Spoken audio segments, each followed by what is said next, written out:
저는 105년을 살았습니다. 전쟁을 보았고 가난을 견뎠으며 나라가 폐허에서 일어서는 것을 두 눈으로 지켜봤습니다. 사랑하는 사람들을 먼저 떠나보냈고 제자들이 세상을 바꾸는 것도 지켜봤습니다. 그 긴 세월 동안 저는 수많은 것을 배웠습니다. 그러나 가장 뼈아프게 배운 교훈은 책에서 온 것이 아니었습니다. 그것은 병원 진료실 의자에 앉아 의사가 조심스럽게 꺼낸 한마디에서 왔습니다. 교수님, 신장 수치가 심각합니다. 이대로 가시면 투석을 고려해야 할 수도 있습니다. 저는 그 순간 아무 말도 하지 못했습니다.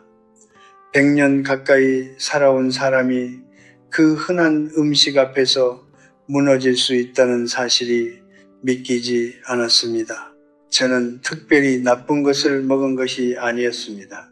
그저 수십 년간 평범하게 먹었을 뿐입니다. 짭조름한 찌개, 시원한 탄산음료, 고소한 햄 한 조각, 바쁠 때 끓여 먹던 라면 한 봉지, 누구나 먹는 것들이었습니다. 바로 그것이 문제였습니다. 신장은 침묵하는 장기입니다. 신장처럼 두근거리며 신호를 보내지 않습니다. 위장처럼 쓰리고 아파잠을 깨우지도 않습니다. 신장은 그저 조용, 묵묵히 매일 우리가 먹는 것을 걸러냅니다. 수십 년 동안 불평 한마디 없이, 그리고 어느 날 한계에 다다랐을 때 비로소 우리는 알게 됩니다. 그러나 그때는 이미 많은 것이 손상된 후입니다. 지금 이 영상을 보고 계신 분이 70세 이상이시라면 잠깐 멈추고 이 말을 들어주십시오. 당신의 신장은 지금 이 순간에도 일하고 있습니다. 당신이 어젯밤 드신 것을 걸러내고 있습니다. 당신이 무심코 마신 음료를, 습관처럼 집어든 과자를, 오래된 입맛대로 간을 맞춘 국물을 지금 이 순간에도 처리하고 있습니다.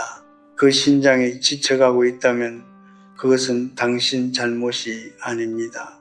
아무도 가르쳐주지 않았으니까요. 하지만 이제는 알아야 합니다. 대한민국 70세 이상 노인 중 만성 신장 질환을 앓고 있는 비율은 전체의 약 20%에 달한다고 합니다. 그런데 그중 절반 이상이 자신이 신장 질환을 가지고 있다는 사실조차 모르고 있습니다.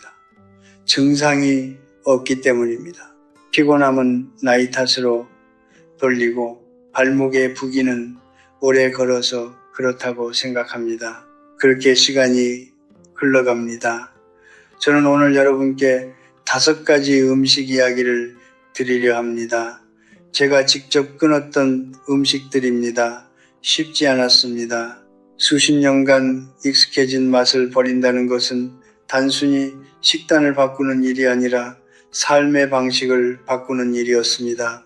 그러나 저는 그것을 해냈습니다.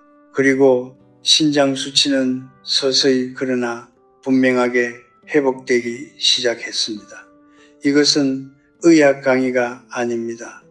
105년을 살아온 한 사람의 가장 솔직한 고백입니다.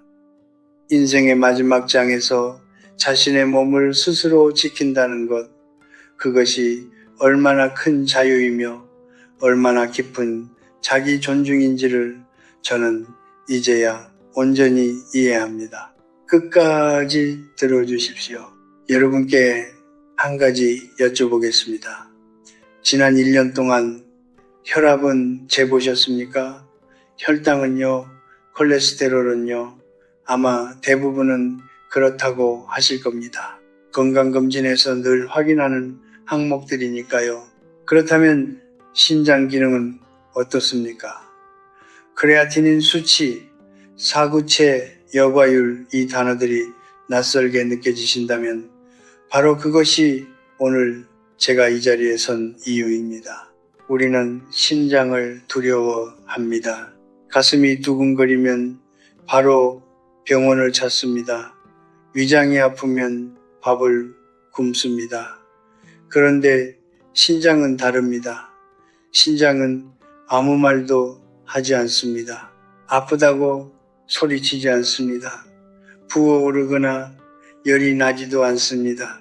신장은 그저 하루도 쉬지 않고 200리터가 넘는 혈액을 걸러내며 우리 몸 안의 노폐물과 독소를 조용히 처리합니다. 하루도 단 하루도 멈추지 않고 저는 그것을 한 가지 비유로 설명하고 싶습니다. 집안에 정수기가 있다고 생각해 보십시오. 날마다 물을 걸러주는 소리 없이 일하는 기계. 우리는 맑은 물이 나오는 동안은 그 기계를 잊고 삽니다. 그런데 어느 날 물이 탁해집니다. 냄새가 납니다. 그제야 뚜껑을 열어보면 필터가 이미 까맣게 막혀 있습니다.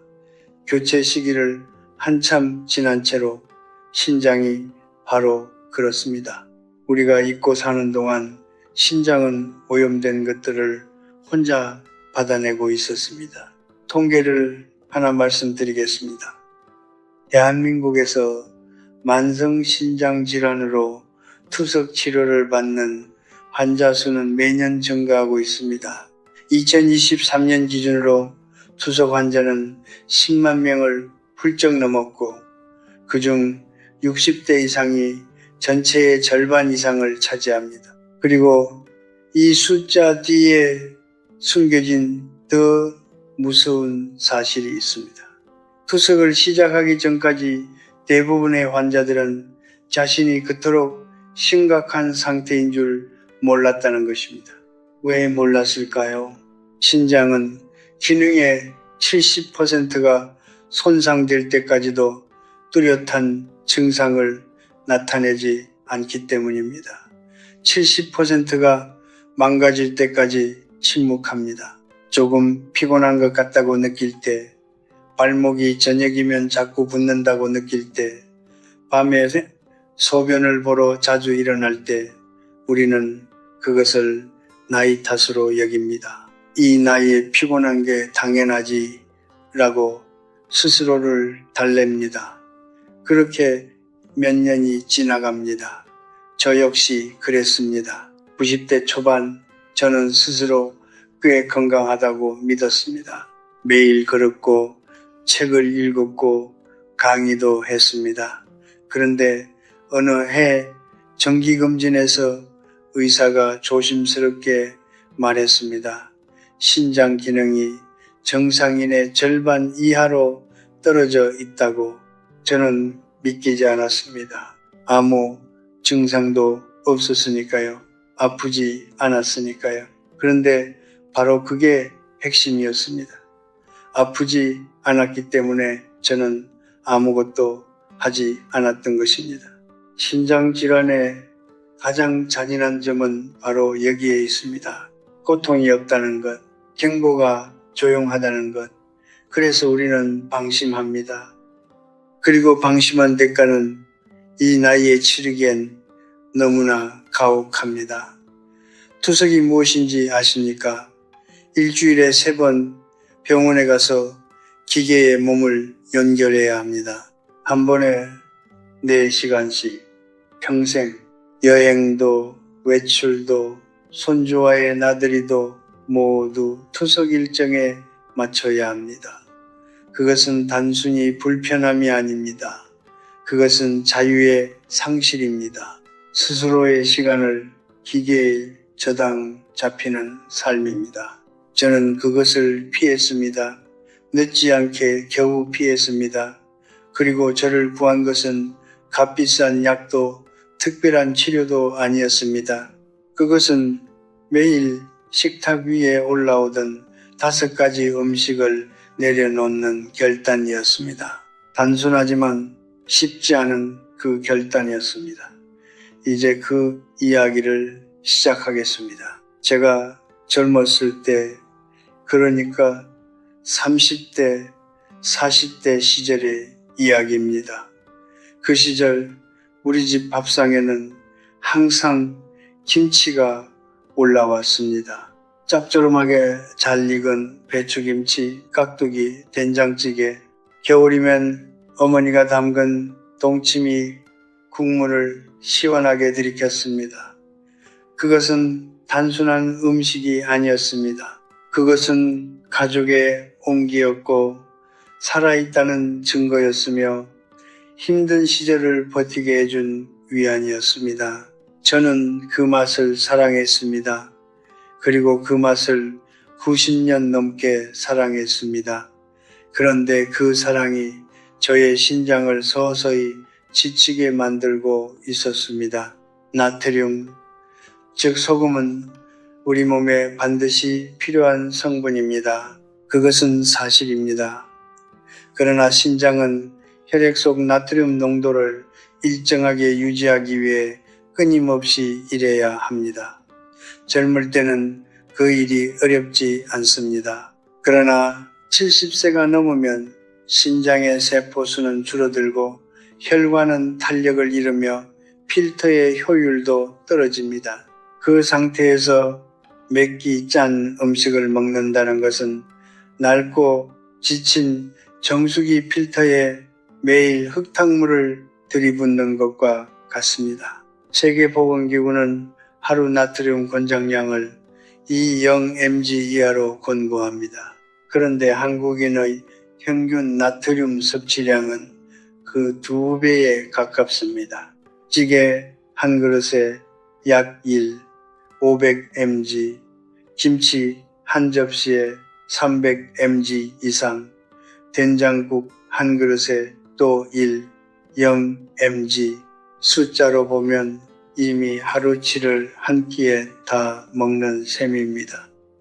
그리고 우리는 그것을 매일 평생 습관처럼 반복해 왔습니다. 저의 친구 이야기를 잠깐 드리겠습니다. 철학과 동료 교수였던 그는 저보다 5살 어렸고 저보다 훨씬 활발했습니다. 강의도 열정적으로 했고 제자들에게도 인기가 많았습니다. 그런데 그에게는 한 가지 습관이 있었습니다. 끼니마다 김치를 잔뜩 먹는 거, 국물을 끝까지 다 마시는 거, 짠 것을 먹어야 밥을 먹은 것 같다고 항상 말했습니다. 40년 넘게 그렇게 살았습니다. 70대 중반에 그는 투석을 시작했습니다. 마지막으로 그를 만났을 때 그는 이렇게 말했습니다. 형, 나는 아프지 않았는데 왜 이렇게 됐는지 모르겠어. 저는 아무 말도 하지 못했습니다. 그 짠 국물들이 40년 동안 쌓아온 결과라고 차마 말할 수 없었습니다. 이제 2번째 이야기입니다. 콜라, 사이다, 탄산음료, 그리고 마트 냉장고에 가지런히 놓인 햄과 소시지, 이것들이 왜 신장에 위험한지 많은 분들이 모르십니다. 이유는 단 하나, 인포스포러스 때문입니다. 이는 뼈와 세포를 구성하는 데 필요한 성분이지만 과도하게 섭취하면 신장이 걸러내야 하는 부담이 폭발적으로 늘어납니다. 그리고 가공식품과 탄산음료에는 이 인이 눈에 보이지 않는 형태, 즉 인산염 첨가물로 다량 들어있습니다. 자연 식품에 들어있는 인과 달리 이 인산염은 흡수율이 훨씬 높아 신장에 더욱 큰 부담을 줍니다. 저는 탄산음료를 즐기는 편은 아니었습니다. 그러나 햄은 달랐습니다. 바쁜 아침 빵과 함께 햄 한 조각을 먹는 것이 오랜 습관이었습니다. 간편하고 맛있고 빠르니까요. 그런데 그 한 조각 안에 들어있는 나트륨과 인산염의 양을 알게 된 날, 저는 조용히 그 습관을 내려놓았습니다. 억지로가 아니었습니다. 이제는 알게 되었으니까요. 혀가 익숙하다고 해서 그것이 몸에도 안전한 것은 아닙니다. 우리의 입맛은 어린 시절부터 수십 년에 걸쳐 만들어진 것입니다. 그것을 하루아침에 바꾸기는 어렵습니다. 저도 압니다. 그러나 70세가 넘은 지금 우리의 신장은 더 이상 30세의 신장이 아닙니다. 같은 음식도 지금의 몸은 다르게 받아들입니다. 그 사실을 인정하는 것, 그것이 자기 자신에게 솔직해지는 첫걸음입니다. 짠맛에 길든 혀는 서서히 신장을 지치게 만들고 거품 속에 숨은 인산염은 조용히 필터를 무너뜨립니다. 이 두 가지는 소리 없이 오랜 시간에 걸쳐 우리 몸의 가장 과묵한 장기를 무너뜨립니다. 맛있는 것을 포기하라는 말이 아닙니다. 다만 이제는 알고 선택하시길 바랍니다. 모르고 당하는 것과 알고 결정하는 것은 완전히 다른 삶입니다. 30대에 저는 고기를 사랑했습니다. 전쟁이 끝나고 나라가 조금씩 살아나던 시절 밥상에 고기 한 점이 올라온다는 것은 단순한 식사가 아니었습니다. 그것은 가난을 이겨냈다는 증거였고 가족을 먹여 살릴 수 있다는 자부심이었습니다. 명절에 갈비찜을 올리고 제삿날 육개장을 끓이고 손님이 오면 삼겹살을 부었습니다. 고기는 풍요의 상징이었습니다. 그리고 저는 그 풍요를 누릴 자격이 있다고 믿었습니다. 그 믿음은 틀리지 않았습니다. 다만 70세가 넘은 몸에도 똑같이 적용된다는 믿음이 틀렸습니다. 단백질은 우리 몸에 반드시 필요합니다. 이것은 사실입니다. 근육을 유지하고 면역을 지키고 세포를 재생하는데 단백질은 없어서는 안 됩니다. 그러나 단백질이 몸 안에서 분해될 때 요소, 녀수라는 노폐물이 생성됩니다. 이 요소를 걸러내고 몸 밖으로 내보내는 것이 바로 신장의 일입니다. 젊고 건강한 신장은 이 일을 거뜬히 해냅니다. 그러나 70세, 80세, 90세의 신장은 다릅니다.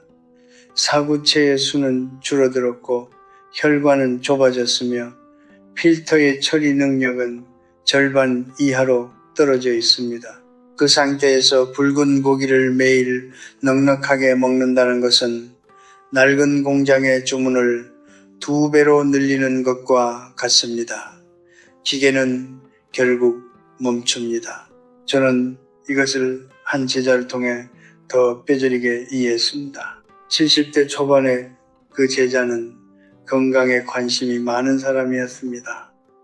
매일 운동을 했고 영양제도 꼬박꼬박 챙겨 먹었습니다. 그런데 그가 굳게 믿는 것이 하나 있었습니다. 단백질을 많이 먹어야 근육이 안 빠진다는 것이었습니다. 그는 매일 저녁 소고기나 돼지고기를 200g 이상 먹었고 진한 사골 국물을 보약처럼 마셨습니다. 건강을 위한 선택이라고 믿으면서 그런데 2년 후 그의 신장 기능은 급격히 나빠졌습니다. 의사는 말했습니다. 단백질 과잉 섭취가 신장에 지속적인 과부하를 걸었다고. 그 제자는 제게 전화해서 이렇게 말했습니다. 교수님, 저는 건강하려고 먹었는데 왜 이런 결과가 나온 건가요? 저는 잠시 침묵했다가 대답했습니다. 좋은 의도가 항상 좋은 결과를 만들지는 않는다네. 몸이 감당할 수 있는 양을 넘어서면 아무리 좋은 것도 독이 되지. 연구에 따르면 만성신장질환이 있는 환자는 하루 단백질 섭취량을 체중 1kg당 0.6에서 0.8g으로 제한하도록 권고받습니다. 60kg의 노인이라면 하루 단백질 섭취량은 36g에서 48g 사이. 그런데 고기 200g에는 이미 약 40g의 단백질이 들어 있습니다. 거기에 달걀, 두부, 생선까지 더한다면 이미 권장량을 훨씬 초과합니다. 적게 먹는 것이 부족한 게 아닙니다. 나이에 맞게 먹는 것이 지혜입니다. 이제 네 번째 이야기입니다. 설탕, 달콤한 음료, 흰빵, 과자, 우리가 간식이라고 부르는 것들, 이것들이 신장과 무슨 관계가 있느냐고 물으신다면 저는 이렇게 답하겠습니다. 신장을 망치는 가장 교활한 방법은 혈당을 흔드는 것입니다. 정제설탕은 혈액 속으로 빠르게 흡수되어 혈당을 급격히 올립니다.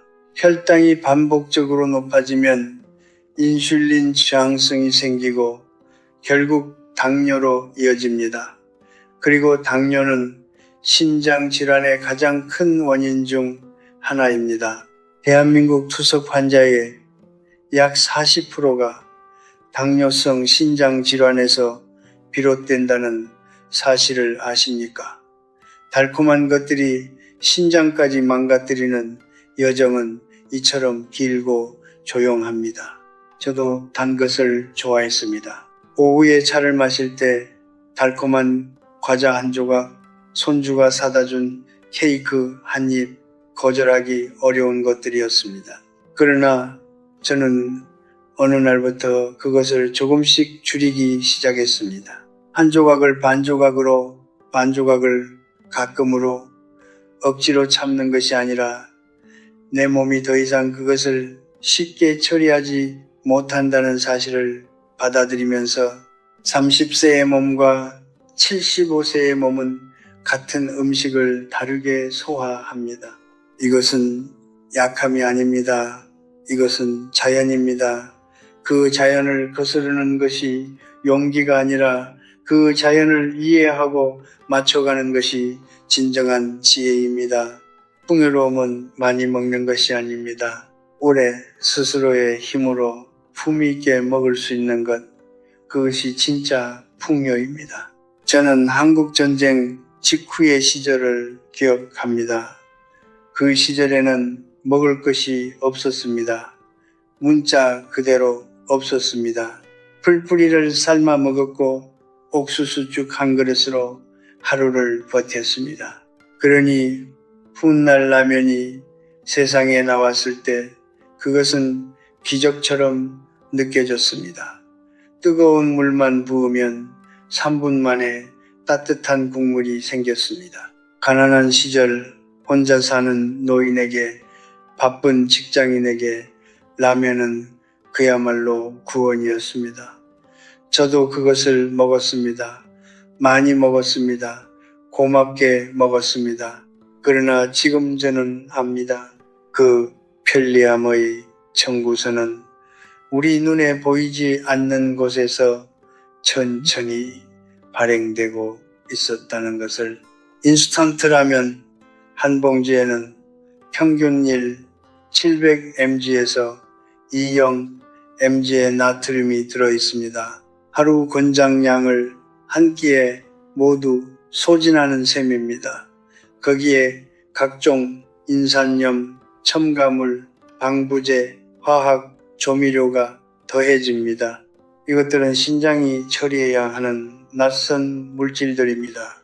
자연에서 온 것이 아니기 때문에 신장은 이것들을 걸러내는데 훨씬 더 많은 에너지를 써야 합니다. 젊은 신장은 이것을 감당합니다. 그러나 70세 이상의 신장에게 이것은 매번 무거운 짐입니다. 저는 여기서 한 가지 원칙을 말씀드리고 싶습니다. 제가 스스로 만든 원칙입니다. 저는 이것을 필터의 법칙이라고 부릅니다. 식품 포장지 뒷면에 성분표를 읽었을 때 그 이름을 내가 읽을 수 없다면 나의 신장도 그것을 처리하는 방법을 모른다.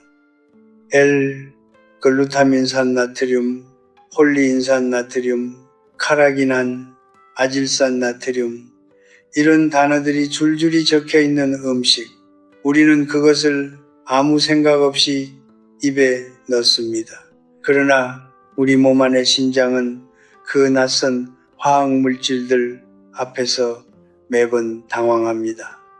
수백만 년의 진화 동안 인간의 신장은 자연에서 온 것들을 처리하도록 설계되었습니다. 공장에서 합성된 물질들을 매일 처리하도록 만들어지지 않았습니다. 라면만이 아닙니다.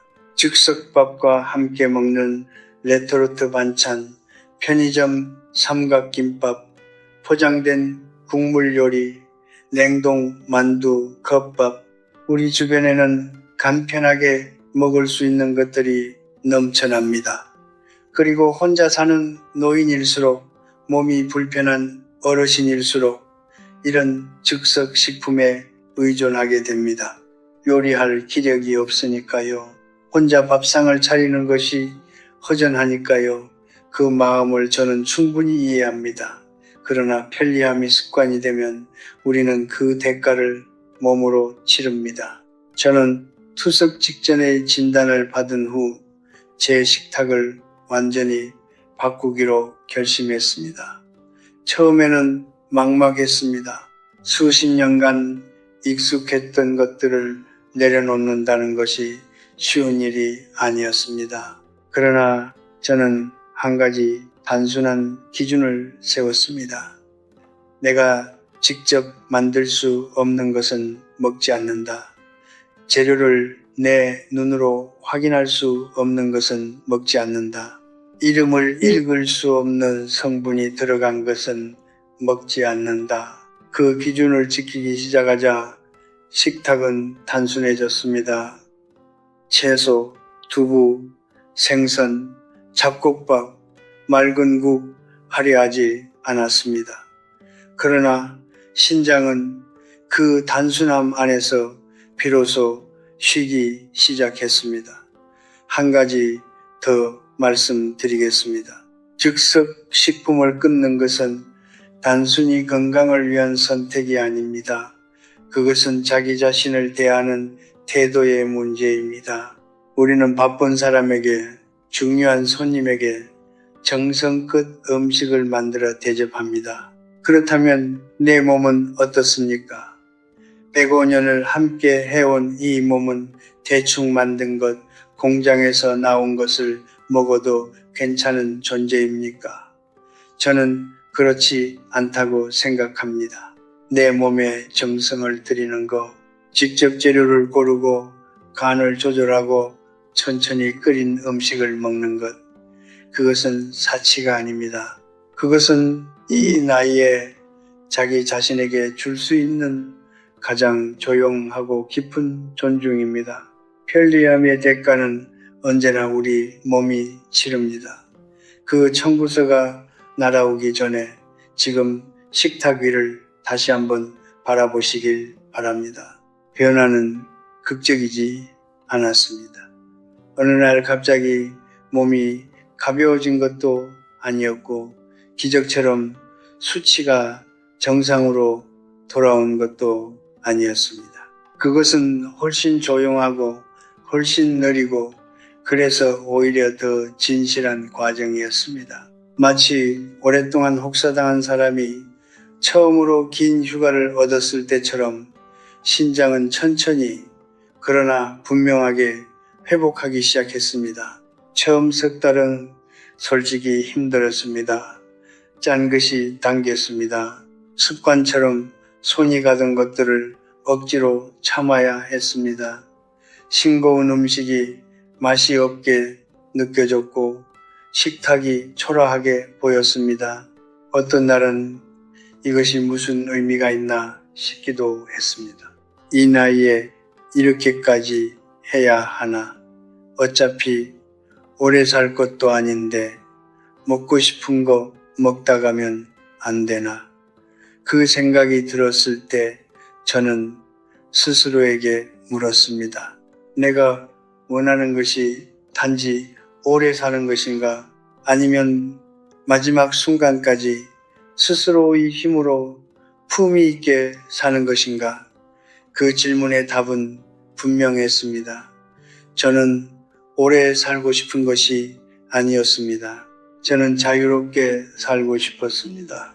일주일에 3번 병원에 가서 기계에 몸을 연결하는 삶이 아니라 아침에 일어나 스스로 밥을 짓고 산책을 나가고 책을 읽고 제자의 전화를 받을 수 있는 삶, 그 평범한 자유를 지키고 싶었습니다. 그것이 저를 버티게 했습니다. 6달이 지났을 때 처음으로 작은 변화를 느꼈습니다. 아침에 일어났을 때 발목이 덜 부어 있었습니다. 밤에 소변을 보러 일어나는 횟수가 줄었습니다. 몸이 조금 가벼운 느낌이 들었습니다. 그리고 그의 말 정기 검진에서 의사가 조심스럽게 웃으며 말했습니다. 교수님, 수치가 많이 좋아졌습니다. 이렇게 회복된 경우는 흔하지 않습니다. 저는 그 말을 듣고 아무 말도 하지 않았습니다. 다만 속으로 생각했습니다. 몸은 거짓말을 하지 않는다. 우리가 몸에 하는 것을 몸은 정직하게 기억한다. 나쁜 것을 넣으면 나쁜 결과로, 좋은 것을 넣으면 좋은 결과로. 저는 여기서 한 가지 말씀을 드리고 싶습니다. 회복은 의지력의 문제가 아닙니다. 많은 분들이 나는 의지가 약해서 못할 것 같다고 하십니다. 그러나 저는 다르게 생각합니다. 의지력으로 버티는 것은 오래가지 않습니다. 중요한 것은 이유입니다. 왜 바꾸어야 하는지가 분명해지면 방법은 저절로 따라옵니다. 저의 이유는 단순했습니다.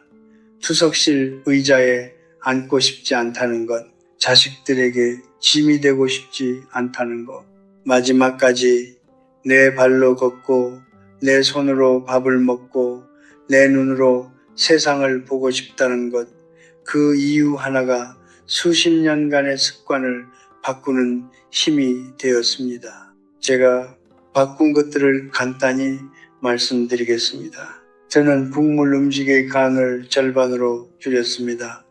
처음에는 맛이 없었습니다.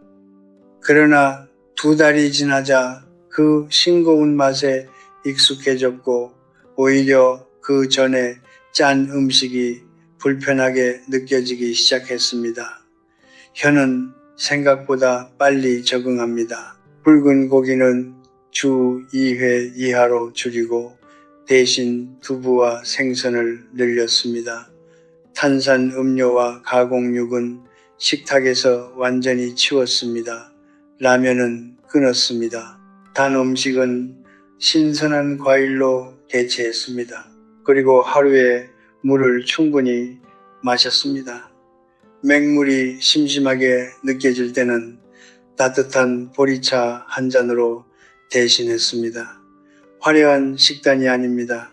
값비싼 건강식품도 아닙니다. 그저 단순하고 자연에 가깝고 내 몸이 알아볼 수 있는 것들로 채운 식탁이었습니다. 정원을 생각해 보십시오. 오랫동안 방치된 정원에는 잡초가 무성합니다. 그 잡초를 하루 만에 뽑을 수는 없습니다. 그러나 매일 조금씩 꾸준히 돌본다면 정원은 서서히 본래의 모습을 되찾습니다. 우리 몸도 그렇습니다. 수십 년간 쌓인 것들이 하루 만에 사라지지 않습니다. 그러나 오늘부터 조금씩 바꾸어 나간다면 몸은 반드시 그 정성에 답합니다. 저는 그것을 직접 경험했습니다. 105년을 살아온 이 몸으로 회복은 가능합니다. 다만 그것은 조용하고 느리며 어떤 날은 지루하기까지 합니다. 그러나 그 느린 회복의 길 위에서 저는 한 가지 소중한 것을 다시 발견했습니다. 내 몸을 스스로 돌본다는 것의 깊은 만족감, 누군가의 도움 없이 내 선택으로 내 건강을 지켜나간다는 조용한 자부심, 그것이 바로 이 나이에 가질 수 있는 가장 품위 있는 자유입니다. 저는 이제 105세입니다. 이 나이가 되면 많은 것이 달라집니다. 빠르게 걷지 못합니다. 예전처럼 밤새워 책을 읽지도 못합니다. 젊은 시절 당연하게 누리던 것들이 하나씩 줄어들고 세상은 조금씩 작아집니다. 그러나 이상하게도 세상이 작아질수록 보이는 것들은 더 선명해집니다. 중요한 것과 중요하지 않은 것이 비로소 구분되기 시작합니다. 그리고 저는 이 나이에 분명하게 압니다. 인생의 마지막 장을 품위 있게 살기 위해 가장 먼저 지켜야 할 것은 거창한 철학도 깊은 인간관계도 넉넉한 재산도 아니라는 것을, 그것은 바로 이 몸입니다. 지금 이 순간에도 조용히 일하고 있는 이 평범하고 소중한 몸입니다. 몸이 무너지면 모든 것이 무너집니다. 아무리 지혜로운 사람도, 아무리 존경받는 사람도 몸이 기계에 의존하게 되는 순간 자유는 사라집니다. 스스로 결정할 수 있는 것들이 하나씩 줄어듭니다. 어디를 가고 싶어도 갈 수 없고, 무엇을 먹고 싶어도 먹을 수 없고, 사랑하는 사람 곁에 있고 싶어도 일정에 묶여야 합니다. 그것은 단순한 불편함이 아닙니다. 그것은 인간으로서의 존엄이 조금씩 침식되는 경험입니다. 저는 오늘 5가지 음식 이야기를 드렸습니다. 과도한 나트륨이 든 짠 음식과 절임류, 인산염이 가득한 탄산 음료와 가공육, 신장의 무거운 짐을 지우는 붉은 고기와 진한 육수, 혈당을 흔들고 미세 혈관을 손상시키는 정제 설탕과 단 음료, 그리고 펠리암이라는 이름으로 우리 몸속에 들어오는 인스턴트 식품과 화학 첨가물들, 이것들을 당장 모두 끊으라고 말씀드리는 것이 아닙니다. 그것은 현실적이지도 않고 제가 여러분께 강요할 수 있는 것도 아닙니다. 다만 저는 이것을 말씀드리고 싶습니다. 알고 먹는 것과 모르고 먹는 것은 다릅니다. 선택하는 것과 습관에 끌려가는 것은 다릅니다. 오늘 이 영상을 보신 후 여러분의 식탁을 한 번만 다시 바라봐 주십시오. 어떤 것이 올라와 있는지, 그것이 내 심장에 어떤 말을 걸고 있는지, 그 작은 시선의 변화가 앞으로의 몇 년을 바꿀 수 있습니다. 저는 살면서 많은 상실을 경험했습니다. 친구를 잃었고, 동료를 잃었고, 사랑하는 사람들을 먼저 떠나보냈습니다. 그 슬픔들은 시간이 지나도 완전히 사라지지 않습니다. 그러나 한 가지 제가 끝까지 지키고자 했던 것이 있습니다. 바로 스스로를 돌볼 수 있는 능력입니다. 누군가의 손을 빌리지 않고 내 몸을 내가 책임질 수 있는 것, 그것이 제가 생각하는 노년의 진짜 품위입니다. 자식에게 짐이 되지 않으려면 먼저 몸을 지켜야 합니다. 사랑하는 사람 곁에 오래 있고 싶다면 먼저 신장을 지켜야 합니다. 마지막까지 내 이름으로, 내 발로, 내 선택으로 살고 싶다면 지금 이 순간 식탁 위에서부터 시작해야 합니다. 거창한 결심이 필요하지 않습니다. 오늘 저녁 국에 소금을 조금 덜 넣는 것으로 충분합니다. 탄산 음료 대신 따뜻한 물 한 잔을 선택하는 것으로 충분합니다. 라면 대신 간단하게 직접 끓인 채소국 한 그릇으로 충분합니다. 그 작고 조용한 선택 하나가 여러분의 심장에게는 오늘 하루의 휴식이 됩니다. 몸은 기억합니다. 우리가 오늘 무엇을 먹었는지, 어떤 선택을 했는지, 그리고 몸은 반드시 그 기억에 따라 답합니다. 천천히, 조용히, 그러나 정직하게. 저는 105년을 살아오면서 수많은 진리를 배웠습니다. 그중 가장 단순하고 가장 늦게 깨달은 진리는 이것입니다. 내 몸을 사랑하는 것이 세상에서 가장 먼저 해야 할 사랑이라는 것. 가족을 사랑하기 전에, 이웃을 사랑하기 전에, 세상을 사랑하기 전에 이 몸을 먼저 사랑해야 합니다. 이 몸이 있어야 사랑도 할 수 있고 웃음도 나눌 수 있고 손을 잡아줄 수도 있으니까요. 오늘 저녁 식탁 앞에 앉으실 때 잠깐 멈추십시오. 그리고 스스로에게 물어보십시오. 나는 지금 내 몸을 사랑하고 있는가? 그 질문 하나가 여러분의 남은 시간을 바꿀 수 있습니다. 삶은 요란한 축제가 아닙니다. 삶은 조용하고 성실한 하루하루의 연속입니다. 그 하루하루를 품위 있게 살아가는 것, 그것이 제가 105년 동안 배운 가장 오래되고 가장 단순한 지혜입니다. 여러분의 저녁 식탁이 오늘부터 조금씩 달라지기를 바랍니다. 여러분의 심장이 오늘부터 조금씩 숨을 돌리기를 바랍니다. 그리고 여러분의 남은 날들이 스스로의 힘으로 조용하고 단단하게 이어지기를 진심으로 바랍니다. 감사합니다.